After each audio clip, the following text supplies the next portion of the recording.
Hi ಎಲ್ರಿಗೂ ನಮಸ್ಕಾರ. ಎಲ್ಲರೂ ಹೇಗಿದ್ದೀರಾ? ಇದು ಸಂಡೇ ಮಿನಿ ವ್ಲಾಗ್.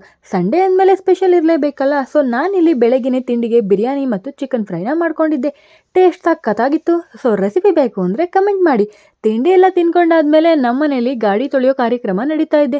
ಪ್ರತಿ ಸಂಡೇ ನಡೆಯುವಂಥ ಕಾರ್ಯಕ್ರಮ ಇದು. ಈ ಹುಡುಗರು ಅವ್ರು ನೀಟಾಗಿ ಸ್ನಾನ ಮಾಡಿಕೊಂಡು ಫ್ರೆಶ್ ಆಗಿರ್ತಾರೋ ಇಲ್ವೋ ಗೊತ್ತಿಲ್ಲ. ಅವ್ರ ಗಾಡಿ ಮಾತ್ರ ನೀಟಾಗಿ ಸ್ನಾನ ಮಾಡಿ ಸಖತ್ತಾಗಿ ಮೇಂಟೈನ್ ಮಾಡ್ತಾರೆ. ಏನು ಪಾತ್ರೆ ಲೆವೆಲ್ಗೆ ಉಜ್ಜಿ ಉಜ್ಜಿ ತಿಕ್ಕಿ ಸಖತ್ ಪಳಪಳ ಅಂತ ಒಳಿಸ್ತಿರ್ತಾರೆ. ಸೊ ಬೈಕ್ಗಳನ್ನೆಲ್ಲ ವಾಶ್ ಮಾಡಿದ್ದಾಯಿತು. ಈವ್ನಿಂಗ್ ಆಚೆ ಹೋಗೋಣ ಅಂತ ಬಂದ್ವಿ. ನಮಗೂ ಮತ್ತು ಈ ವಿಶಾಲ್ ಮಾರ್ಟ್ಗೂ ಅವಿನಾಭಾವ ಸಂಬಂಧ. ಏನೇ ಒಂದು ಚಿಕ್ಕ ಐಟಮ್ನ ತೊಗೋಬೇಕು ಅಂದರೂ ಹುಡ್ಕೊಂಡು ಅಲ್ಲೇ ಹೋಗ್ತೀವಿ. ವೀಕೆಂಡ್ ಆಗಿದ್ದರಿಂದ ಜನ ಸಹ ಜಾಸ್ತಿನೇ ಇದ್ದರು. ಸೊ ನಾವು ಬಂದಿದ್ದು ಕೆಲಸ ಮುಗಿಸ್ಕೊಂಡು ಅಲ್ಲಿಂದ ಬಂದಿದ್ದು ಪೋಲಾರ್ ಬೇರ್. ಇದು ನಮ್ಮ all time favourite ice cream ಅಡ್ಡ. ನಾನು ಐಸ್ ಕ್ರೀಮ್ನೆಲ್ಲ ತಿಂದು ತುಂಬ ದಿನ ಆಗಿತ್ತು. ಆಲ್ಮೋಸ್ಟ್ ಎಲ್ಲ ಸ್ಟಾಪ್ ಮಾಡಿದ್ದೆ. ಇವತ್ತು ಯಾಕೋ DBC ತಿನ್ನೋ ಮನಸ್ಸಾಗಿತ್ತು. ಸೊ DBCನ ಆರ್ಡರ್ ಮಾಡ್ಕೊಂಡು ತಿನ್ನೋಕ್ಕೆ ಶುರು ಮಾಡಿದೆ. ಇವತ್ತು ಯಾಕೋ ಟೇಸ್ಟ್ ಒಂದು ಚೂರು ಇಷ್ಟ ಆಗಲಿಲ್ಲ. ನಾನು ರೆಗ್ಯುಲರಾಗಿ ತಿಂತಿದ್ದಿಲ್ಲೇನೋ ಅನ್ನೋ ಥರ ನನಗೆ ಡೌಟ್ ಶುರು ಆಯಿತು. ಬಟ್ ತೊಗೊಂಡ್ಬಿಟ್ಟಿದ್ದೀನಿ, ವೇಸ್ಟ್ ಮಾಡಬಾರ್ದು ಅಂತ ಅರ್ಧಂಬರ್ಧ ತಿನ್ಕೊಂಡು ಅಲ್ಲಿಂದ ಬಂದಿದ್ದು ಟೌನ್ ಕಿಚನ್ಗೆ. ಅಶುಗೆ ಶವರ್ಮಾ ತಿನ್ನೋ ಮನಸ್ಸಾಗಿತ್ತು. ಸೊ ಶವರ್ಮಾ ಆರ್ಡರ್ ಮಾಡ್ಕೊಂಡು ಅದನ್ನು ತಿನ್ಕೊಂಡು ನಾವಿಬ್ರು ಮನೆ ಕಡೆ ಹೊರಟ್ವಿ. ಮತ್ತೆ ಸಿಗ್ತೀನಿ. See you again.